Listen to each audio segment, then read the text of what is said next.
The Strange Case of Dr. Jekyll and Mr. Hyde is a gothic horror novella written by Robert Louis Stevenson. Originally published in the UK in 1886 as a penny dreadful, the story quickly received widespread praise and success upon release. Around 40,000 copies were sold in the first 6 months, and by 1901, over 250,000 copies were sold in the US. Fast forward about a century, and Stevenson's story has been adapted into every possible medium, with over 100 different versions for film and stage alone. In 1990, however, Frank Wildhorn, Leslie Burkuss, and Steve Cudden would debut their musical retelling of the story in the Alley Theater in Houston, Texas. The show's run received praise and even broke box office records before going on to a national tour and eventually running on Broadway for 4 years in 1997. This is the adaptation I would like to focus on today because I think it's awful. Now, before all the theater kids come and attack me, I would like to say a couple things. First is that I am someone who loves musicals, and not in the like, oh, I watched La La Land and The Greatest Showman kind of way, but in the, I currently have Finishing the Hat and Look, I Made a Hat sitting on my coffee table right now. I myself am a theater kid through and through. Second, I myself was in a production of this show. I played Spider and was in the ensemble, so I'm very familiar with the show. It does mean that I'll be basing my criticisms off of the official MTI version of the show.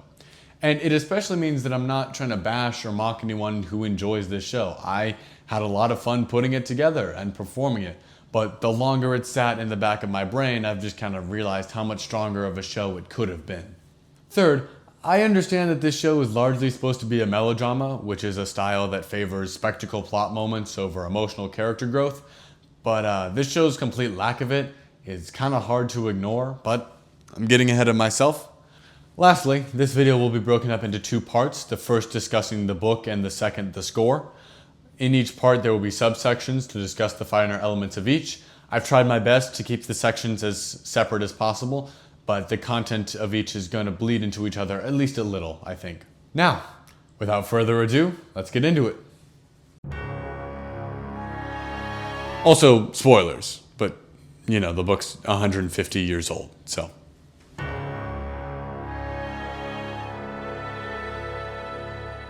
As a general note for this part, a lot of the flaws that I'm going to be discussing originated in the early pre-1900s stage adaptations of this show, so I don't necessarily blame the writers for coming up with these, but I do blame them for including them. The first big change between the stage show and the source material is who's telling the story. In the book, the POV character is Dr. Jekyll's lawyer friend, John Utterson. He is about as interesting as a piece of white bread, and his only purpose is to be an outside observer for the reader. His outside perspective is used to withhold information from the reader, allowing the story to retain its sense of mystery in not revealing that Jekyll and Hyde are the same person. But today, everyone already knows the twist, so there really is no point in trying to keep it a mystery. Especially since in a stage show, you can see that one actor is playing both characters. It makes sense then to tell the story from Dr. Jekyll's perspective, exploring more of the psychological intricacies of the characters. 2 problems with how they executed that choice though. 1, the show tries to have it both ways. Although the show is almost entirely from Jekyll's perspective, Utterson at the beginning of the show comes and addresses the audience. He says, "In the autumn of 1888, my friend Dr. Henry Jekyll embarked on a series of scientific experiments that he thought might alter our notions of good and evil. How could I have known that they would also transform his soul and mine as well?" This suggests that his character will change or that he'll be a major player in the story to come, but he doesn't and isn't. His scenes never reveal any deeper thought on the situation, and even in the final scene, when Hyde begs Utterson to kill him, Utterson can't bring himself to do it, and Hyde ends up doing it himself. All that to say, Utterson is presented as a very major and important character, but the show is completely unconcerned with him. 2, the writing choices greatly undermine Jekyll's interest as a character. Even though we're given much more time with him, he is a much flatter and simpler character, and we'll dive into why in the next section.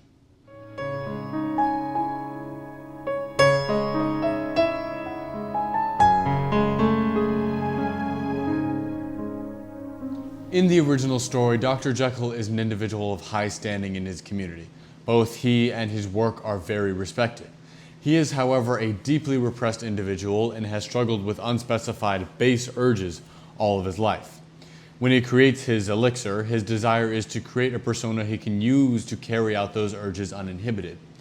His desire is not to remove the evil from within him, he just wants to indulge in his darker side with impunity. The book's message is that both indulging too much in your vices and repressing them completely is ultimately destructive. The musical version of Dr. Jekyll is not that. He is a disgraced scientist with a non-existent social circle and whose reason for his experiments is his late mentally ill father. He is not shown to have any sordid traits, and his research is for the altruistic good of helping damned souls. This turns the show's critical eye away from the flaws and vices of the protagonist and instead turns it towards the society around him, claiming that they are the truly corrupt ones. The show says that they deserve to die because they refuse to give a human test subject to a disgraced scientist for evidently dangerous tests. The show says that these characters are the villains because they stopped scientific progress, but then shows us explicitly that that progress was dangerous. Maybe the idea is that if they had given him a test subject, all this could have been avoided, but with this version of the serum, you still would have had a dangerous person. And outside of the Board of Governors ordeal, we aren't shown a whole lot to vilify the governors, other than them being slightly douchey upper-class people, and I really doubt that Hyde's murderous rampage is motivated by a generic class struggle. As a final note on Jekyll and Hyde's dynamic, Jekyll makes the choice to kill himself without external prompting in the book. He realizes that he can't continue his experiment and takes responsibility for it by choosing to end it. In the musical, however, Jekyll only does it because the wedding goes wrong and his secret is exposed. He was still planning on continuing on despite the danger to himself, his wife, and the world around him, making him kind of an asshole. And so by looking at the actual actions of the play, a main moral or message is hard to determine. Is it that the destruction of others will never make you happy and that ultimately you have to destroy yourself? Is it that fear should never interrupt scientific progress? Is it about the dangers of scientific obsession, much like Frankenstein? I know that they wanted it to be about facades because that's the lyrical idea that reprises multiple times, that everyone has a facade that they put on to show the world in order to hide their true wicked nature, and that the hoity-toity are just as corrupt as the lower class that they moralize over. And maybe Jekyll is equally guilty of it as he presents himself as a moral superiority, but is just as bad as everyone else. But because he dies in the end, it seems like they're not condoning his actions, but much of the story was about showing how hypocritical the society is and how right Jekyll is. All the actions and messages contradict and end up meaning nothing. Speaking of meaning nothing,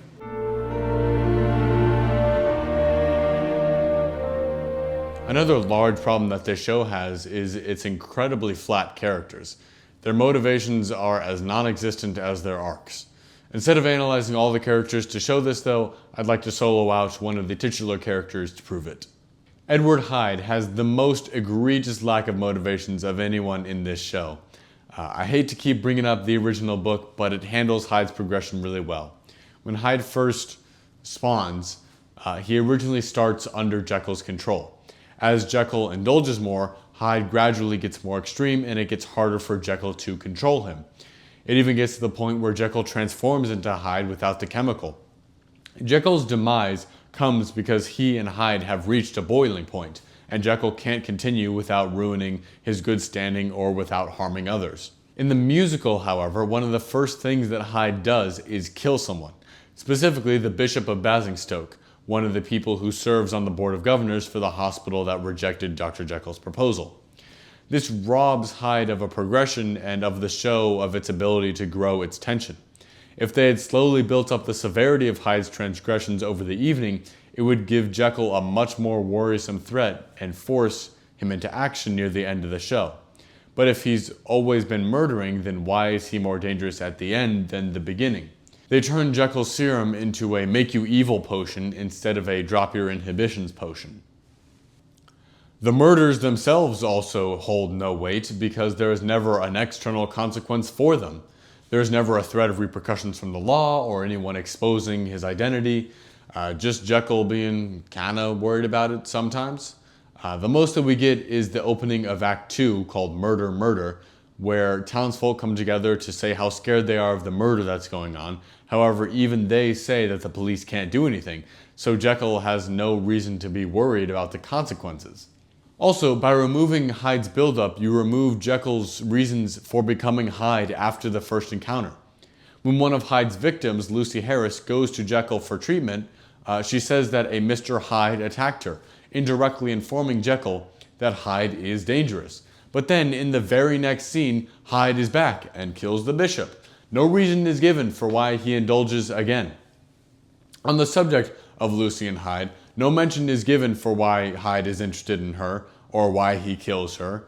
Lucy is just someone Jekyll met at a brothel, and it feels pointless. Now, I'll stop dogpiling on Hyde because I do actually have a little bit to say about the other characters, many of which are pointless and can be removed without consequence to the story, and shockingly, they're all the original characters in the show. First is Spider, much as it pains me to say, as that's the role that I played. He is completely inconsequential to the story. He's the owner of the Red Rat, the brothel where Lucy works. He has a scene with her, he does the standard pimp stuff and slaps her.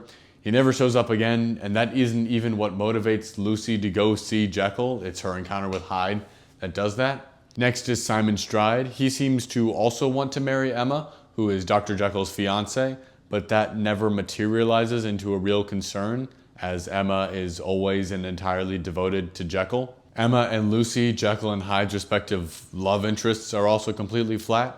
I use hand quotations because to describe Lucy and Hyde's relationship as love interests is questionable.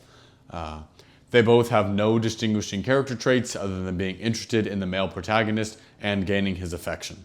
On the subject of Emma, she has this blind and unwavering trust of Jekyll, always justifying his actions to her close family and friends and being completely understanding of his work and his obsession.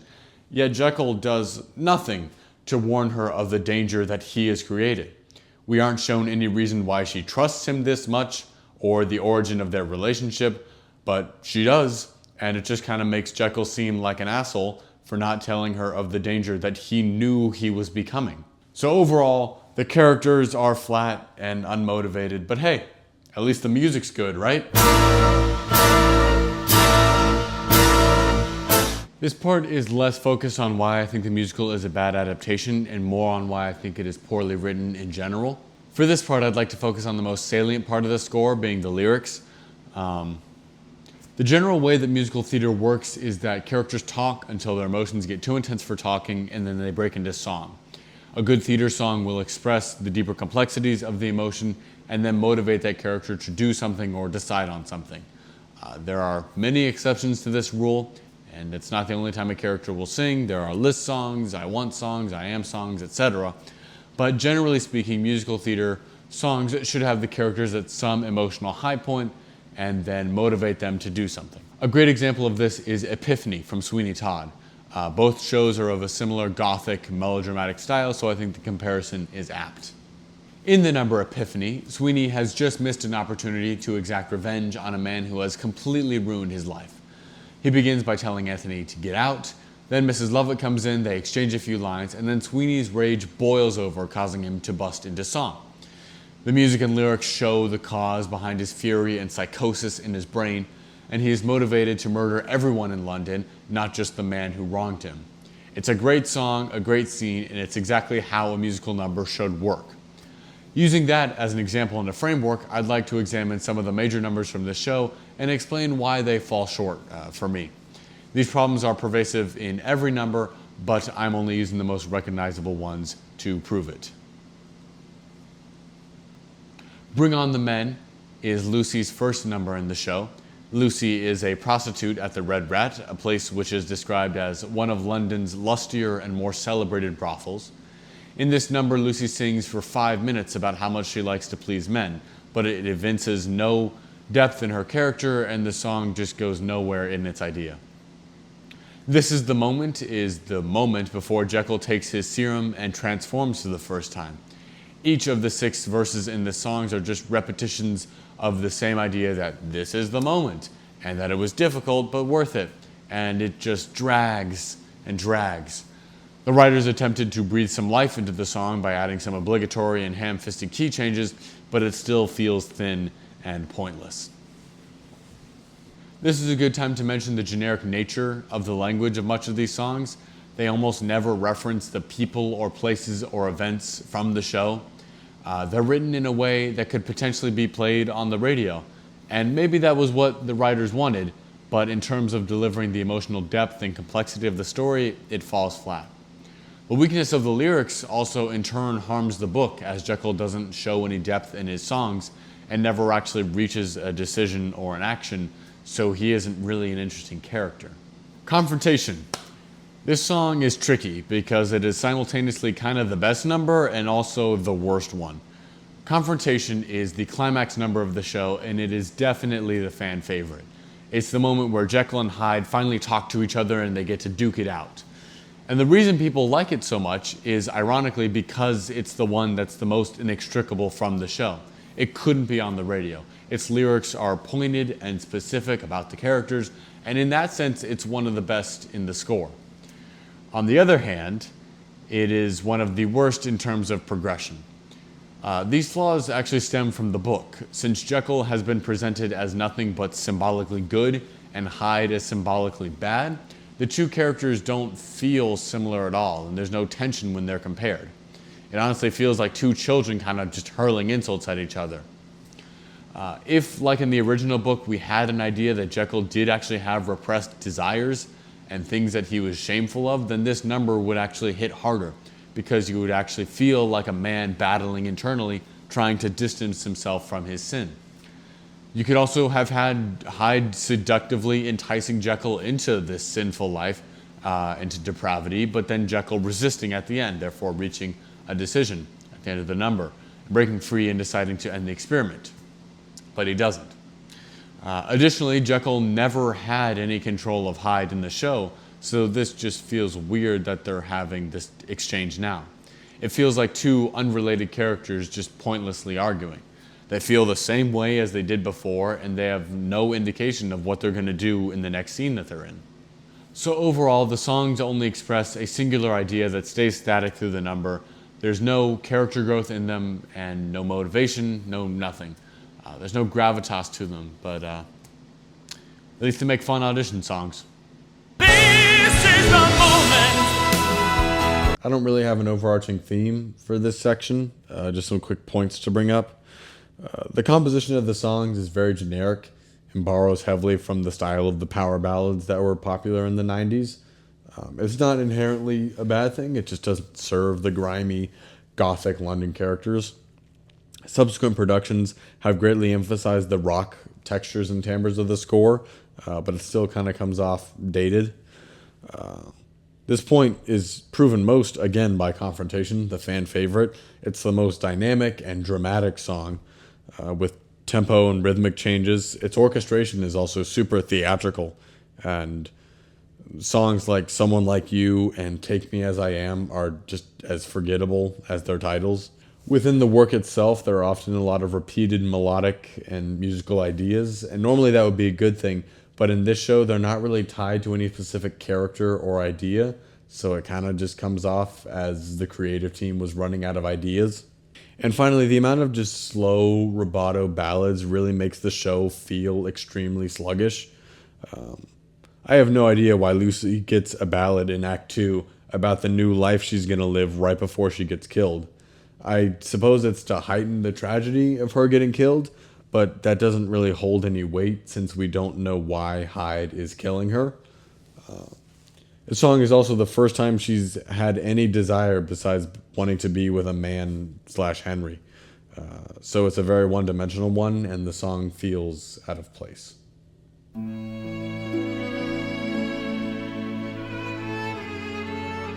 So the book is confusing, the score underwhelming, and in the end, I don't think Jekyll and Hyde the musical deserved the success that it received.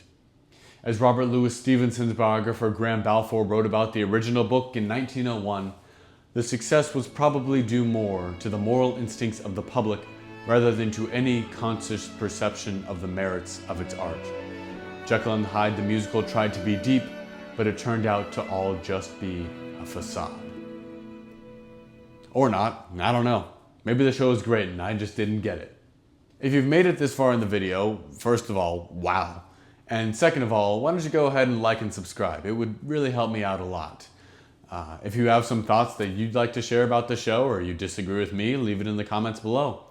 This is a bit of a departure from the kind of videos I usually make, but I didn't really want to sing this weekend.